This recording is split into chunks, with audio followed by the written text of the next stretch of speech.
So can you sell a home that has a mortgage balance on it? And the quick answer is yes, you absolutely can.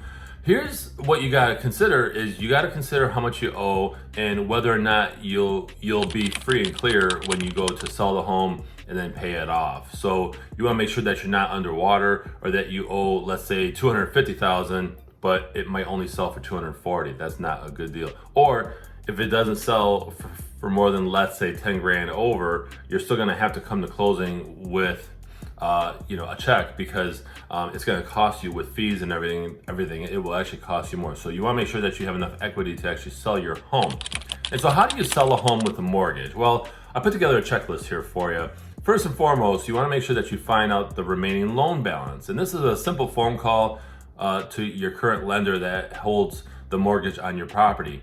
Or you can log in online and find that out. And by the way, as you get closer to the closing date, you'll want to actually pull what's called a 10-day payoff, meaning the payoff of the loan is good for 10 days, which allows time for whoever is handling your closing, whether it be a title company or a real estate attorney, they will overnight a check to the lender and actually pay it off, okay? The second one is determine the right time to sell. So you want to make sure that it's the right time to sell, which will help you gain more money at closing, especially if you have a mortgage on your property. So you want to make sure you know the differences between a buyer's market and a seller's market, and which one you're going to be entering when listing your home. If you have if you have a real estate professional handling that, ask them, hey, what type of market are we in? And by the way, if they can't answer that question, find a new real estate professional. But you want to make sure that you are aware. If the competition in your area is high and there are fewer homes available for buyers, what's going to happen is you'll be able to set your home price higher than if it was the other way around. And then you want to make sure that you are confident you can find another home. You always want to make sure that you have something lined up. That way you're not stuck having to move twice or having to pay more and stay in your current home once you close, which is called occupancy, by the way. 3, set a fair listing price. Set a fair price. Don't overprice your home. Put it on the market to test the market, test the waters. That's horrible advice. You want to make sure that you come out the gate with a fair listing price.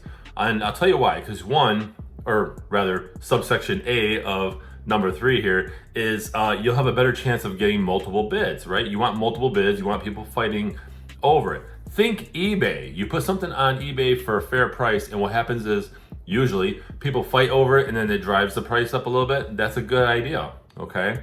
And then subsection B of number 3 here is there's less chance of fallout, right? There's a less chance that that the appraiser won't appraise your home for less. So you can come out of the gate with a high price, but if it doesn't appraise, most buyers aren't going to be able to cover that difference or want to cover that difference. So it really doesn't matter. You can come out, let's say, for $300,000, but homes in the area are going for $250,000, and the appraiser appraises it as such. That's not going to help you. It's going to be a waste of time, actually, and you'll have to renegotiate. So number 4, prepare your house to sell in stage. So you want to make sure that you prepare your house to sell. Declutter, depersonalize, right? Take down pictures of yourself, of your family. It sounds horrible, but you got to do that because buyers coming through your home want to make sure that this is the right property for them. And so they have to, the easier you make it for a buyer to actually envision themselves in your home, the better chance they'll write that offer. So declutter, depersonalize, and you know what? If you have to make small improvements, that's fine too, right? You know, fix the wobbly stair rail or the squeaky floor, whatever you got to do. Just make small improvements that showcase the home in a better light when buyers come through. Number 5, cover closing costs. This is a misconception that sellers feel that buyers pay all the closing costs. Well, no, buyers pay their closing costs and sellers pay theirs. Some examples of some closing costs are real estate agent commission, owner's title insurance policy, escrow account. You're putting money in. Let's say if you're staying after you close, you want to be in the home for 30 days, 45 days, 60 days. They put that in escrow from your proceeds. So, and then if you move out earlier, you get the rest back. So And then prorated taxes, you got to pay that. And then homeowners association dues, if you owe that, if your property has a homeowners association and there's a balance, you got to pay that off. And then sometimes a buyer will ask for what's called concessions, meaning the seller helps out the buyer with a credit towards closing costs. Sometimes that happens, especially if you're in a buyer's market and they can negotiate that. So you just want to make sure that you are aware of covering closing costs. And by the way, closing costs, like you should have an idea of what closing costs are involved, because when you go to look at your mortgage loan balance, if you owe this amount and your house is worth this amount, minus the closing costs, you're gonna make this amount, okay?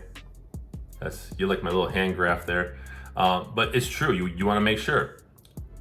Okay, number 6, sell the home and pay off the mortgage. So at the same time you sell your home, you can use the proceeds to pay off existing mortgage. Matter of fact, you have to, and this will be done by the third party closing your deal.